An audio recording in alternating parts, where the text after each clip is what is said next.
102, 103, 104, 105.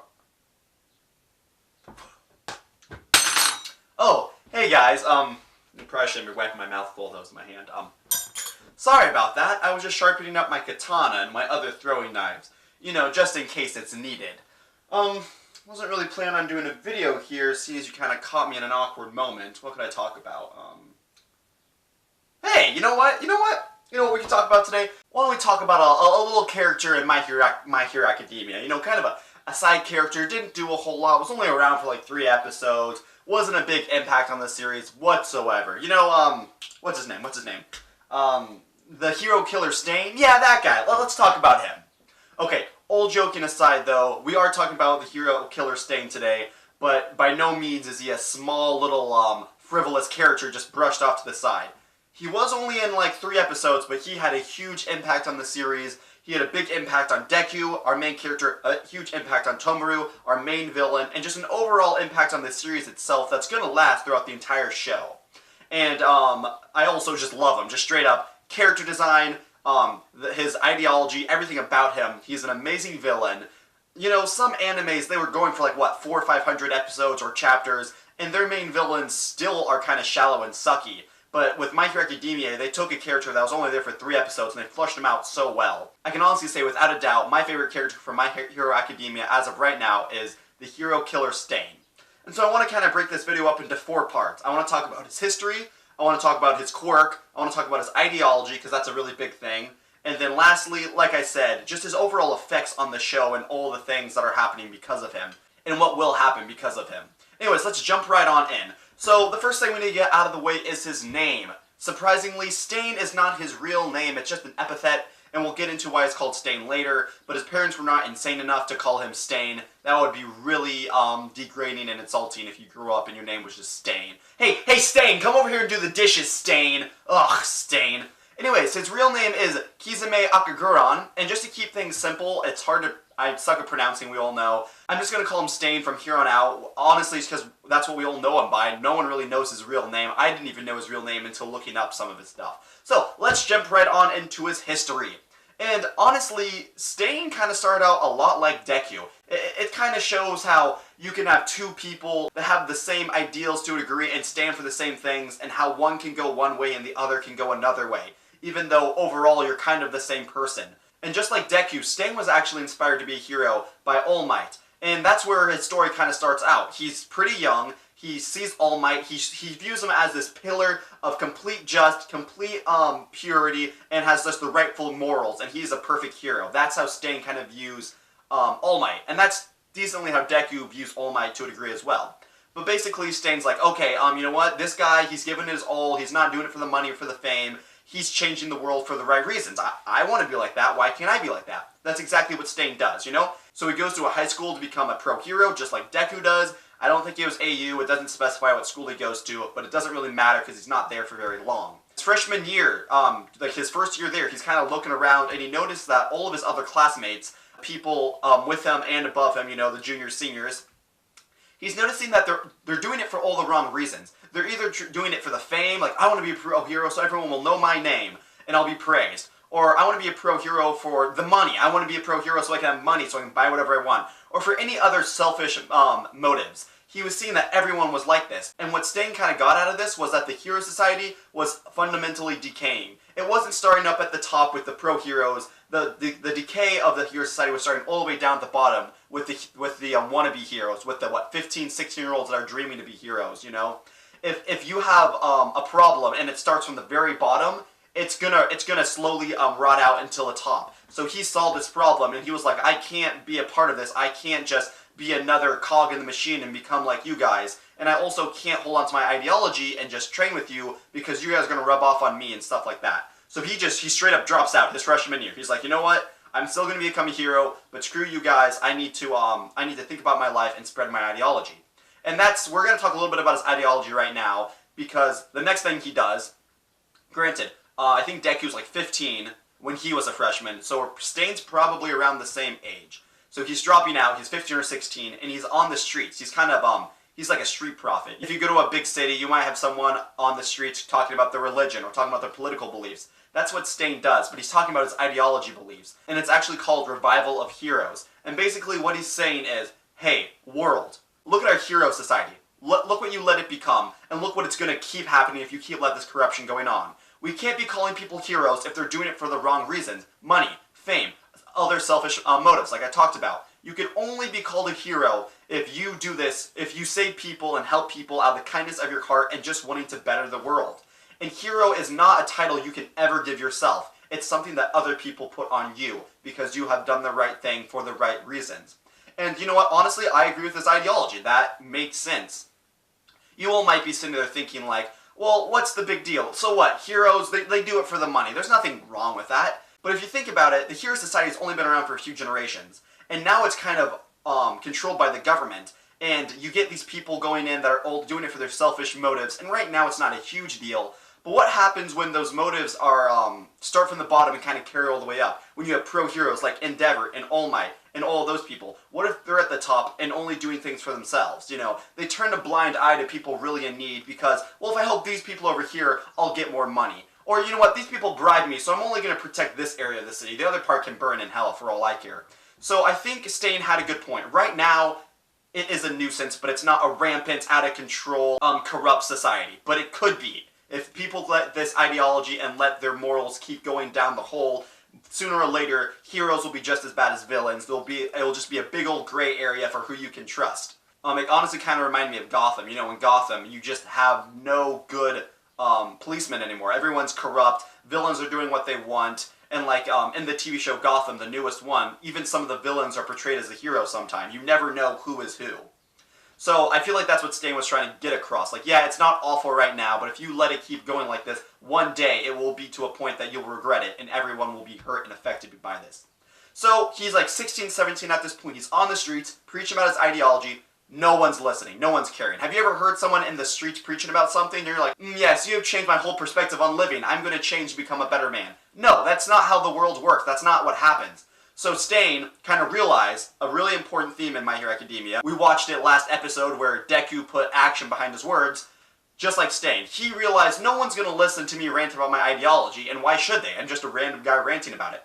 I'm going to put action behind my words. And if I put action behind my words, they have to listen. And so that's what Stain does. So he's thinking like, okay, well, how can I put action behind my words? I'll do exactly what I'm telling the heroes to do. I'll become a true hero, and I'll show them, I'll be a guiding light of how other heroes should act. So he goes into training. We don't know for how many years, but it's probably quite a while. Because granted, he's only had a year or less in training at the hero school, so he's not all that skilled in fighting or so. But when we see him in his main arc in the anime, he is like an OP, he knows how to use his techniques, and he knows how to get shit done. So it's clear that he trained for a long time, because he pretty much went in with no skills whatsoever, and he came out a killing machine. We also know he trained in the art of killing.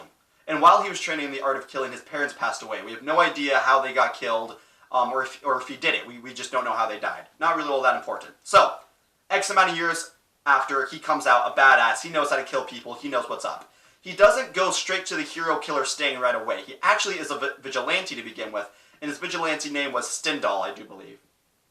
And this was a very short-lived period, because he was like, I need to put action behind my words, I need to get better at being able to fight villains. So now he's a vigilante. I'm going to show the pro heroes, like all the scum that think they're heroes, I'm going to show them what a hero really should be like. But as he's doing this, he's realizing, yeah, I'm taking in some villains, but as soon as I die, as soon as I'm gone, my ideology dies with me. And that's the whole thing I'm trying to get across. I could care less if I'm killed, tortured, taken captive, whatever. I just need to get my ideology into the ears of the people that actually matter, and that will pass it on. And he's realizing he's not doing that. So how can he really show the heroes what they're doing is hypocritical and corrupt?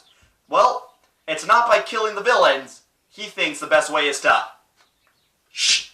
kill the heroes. And that's when the character that everyone loves was born, the hero killer Stain. After his little brief dabble in vigilante, he's like, you know what? Taking in these villains and doing the right thing is going to change nothing. I'm going to become a martyr, and I'm going to show the hero world how corrupt they are to change them. And the reason I say martyr is, I believe that the hero killer Stain, he knew what he was doing was wrong.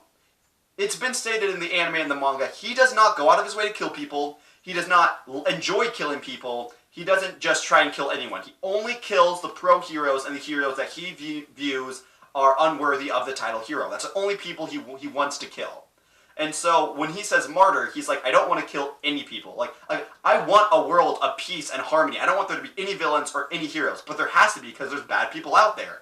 But I want our heroes also to be just. So I'm going to take out these heroes in order to pass on my ideology. Because my own morals, I will stain my own morals for my ideology to go on unstained and clean, go on to the next generation. And that's exactly what he does.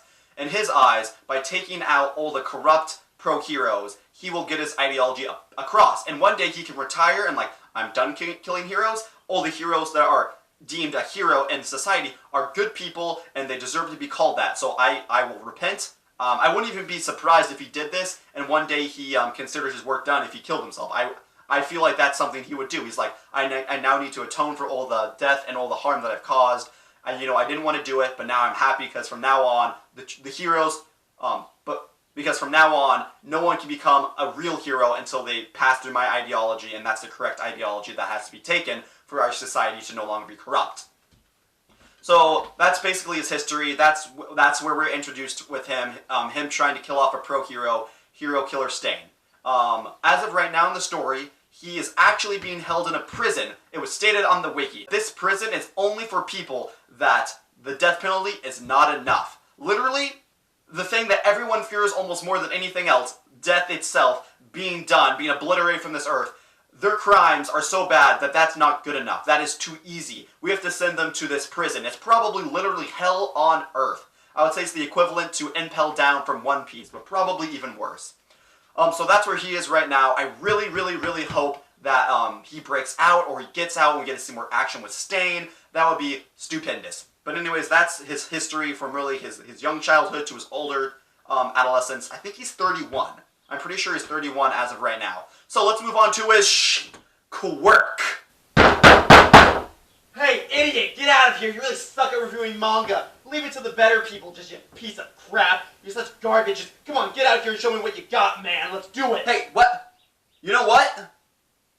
Ugh. Hold on a second. I gotta go take care of something, guys. Hey, what were you saying to me, boy? Wait, no, please, I didn't know you. Oh, that's right. You didn't know I had a sword. No, okay, come on. Take this. Oh, shit! Woo! Oh, sorry about that, guys. And, didn't really mean to scare you there. I had to go take care of that ruffian. But, anyways, I need to clean up really fast, okay? Just hold on tight. I'll be right back. You probably don't want me to finish this review with a bunch of blood and guts all over my face, okay? So just hang on. Alright, and we're back. Okay. I'm glad we're done with that. Okay. Sorry about that, guys. I had to go deal with that frickin' rude asshole out there. But, don't worry. He won't be, interrupting me anytime soon. If you catch my drift. Wink, wink.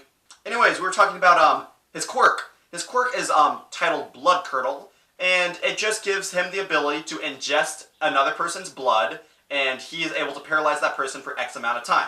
That's the easiest way to go about explaining it. Let's get into the details. So depending on the blood type, that's how long Stain can keep them paralyzed. I'm going to list the blood types that are most affected to least affected. So blood type B, it's the same as Stain's blood type. If he ingests someone's blood that's blood type B, he has the most control over them and can paralyze them for the longest amount of time. And then it goes AB, A, and O. If you have blood type O, you're the most resistant to his quirk. However, no matter who is paralyzed, they cannot be paralyzed longer than 8 minutes, no matter what. So if he licks the blood type of a blood type B, I believe it was Edea, even if they're very susceptible to his quirk, he cannot paralyze them longer than 8 minutes. Enough said.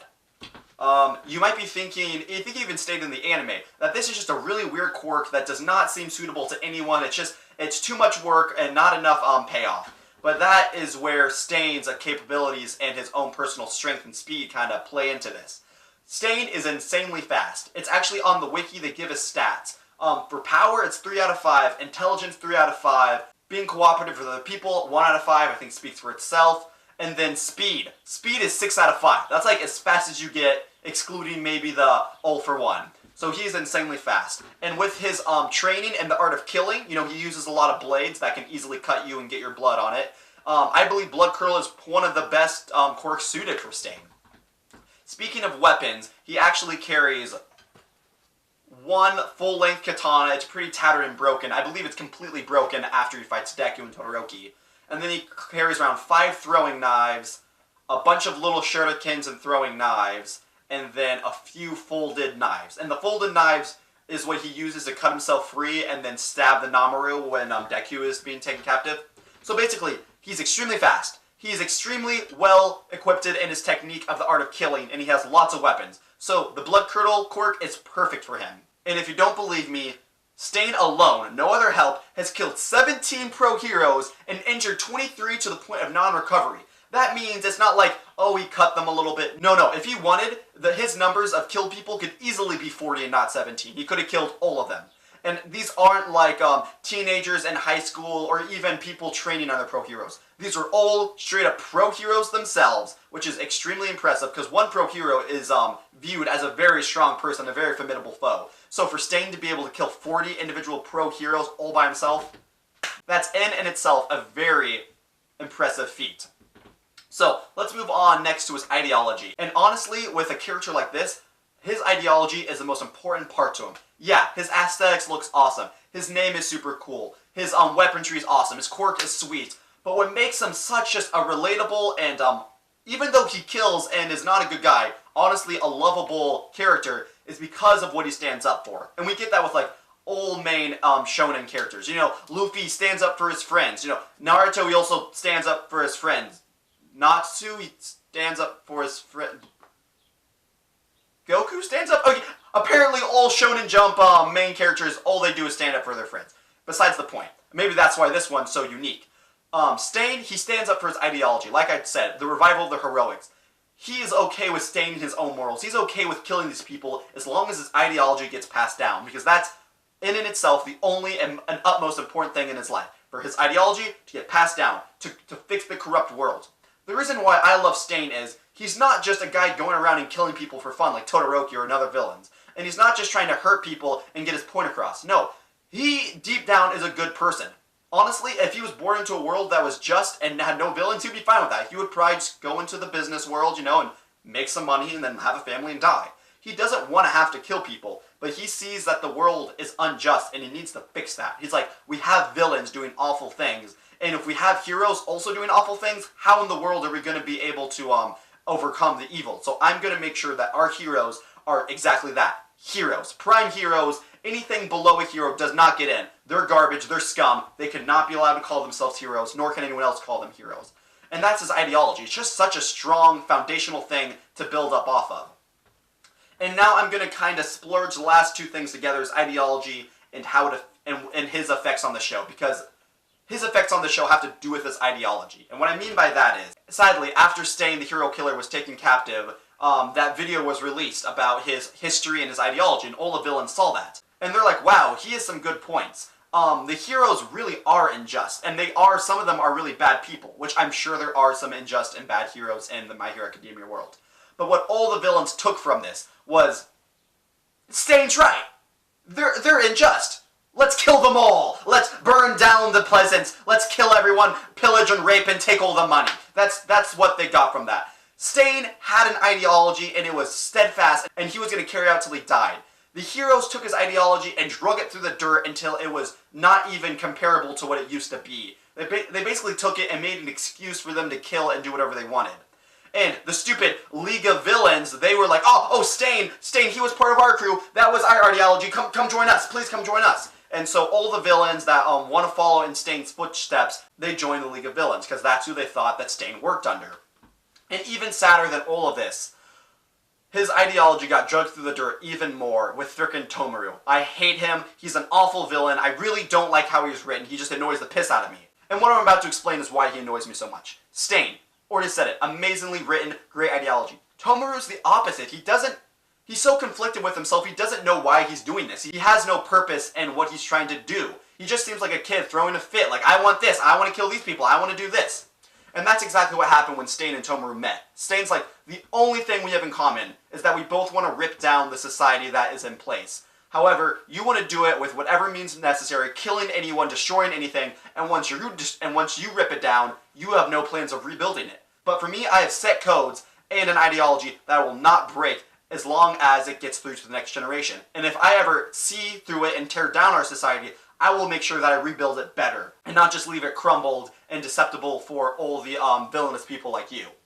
So Tomaru, after frickin' Stain has been taken into custody, he's thinking like, you know, what's the difference between me and Stain? What was he talking about? And then he finally had an epiphany. He's like, right, I don't have an ideology. I don't have something I can follow. Well, what was Stain's ideology? It was to get rid of all the heroes and destroy All Might, who is the symbol of peace. Oh, my ideology, the same of Stain's, is going to be rip down the symbol of peace and kill All Might. Which is just the complete opposite of what Stain was trying to get across. Stain viewed All Might as peace. Yes, he did. But he did not want to rip him down. He wanted to uphold peace. Yes, Tomaru also saw All Might as a symbol of peace, but he wanted to rip him down. So completely opposite. Stain thought, Stain looked highly onto All Might. He had the greatest respect for him. He's like, you are a true hero. I want you to be the one to kill me because only a true hero can kill me. And in his eyes, only All Might was a true hero. But Tomaru pretty much took his ideology and twisted it into an awful, mangled, disgusting, just shitty ideology, I guess. So all Tomaru wants to do is destroy peace and happiness like every other shonen villain. And it just pisses me off. He didn't even have this to begin with. He had to like rip it out of a good character's heart and be like, this was my ideology the whole time. I'm gonna run with this and it's gonna be mine. So that was just really annoying. But anyways, that was basically everything I wanted to say on Stain. As far as the future of Stain, like I said earlier, I really hope he either breaks out or somehow is let loose on conditions from the prison. And what I would love more than anything else is a team up between Deku and Stain against like Tomaru. I really want to see Stain just kill Tomaru. Or maybe like Dabi or something like that. However, what I don't want to see is, this would make me livid. I would hate Stain and I would just hate My Hero Academia.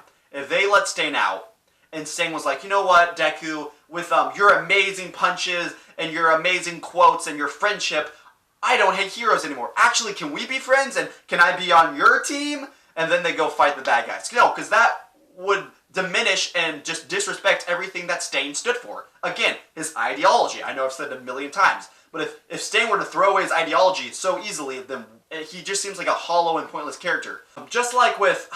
I can't recall his name. His name was, not his real name, but his name was Toby for a little while in Naruto. But basically, when they're fighting, Naruto is just like, you don't have to be a bad guy, Toby. Why don't you be a good guy? And Toby's like, oh, you know what? I will be a good guy. And all the thousands of people he slaughtered and the literal, almost genocide he caused was brushed under the rug because he is now Naruto's friend. I love Naruto, but come on, really? Get your shit together, Toby, and just keep killing people because that was your ideology for your whole life. Anyways, little side rant.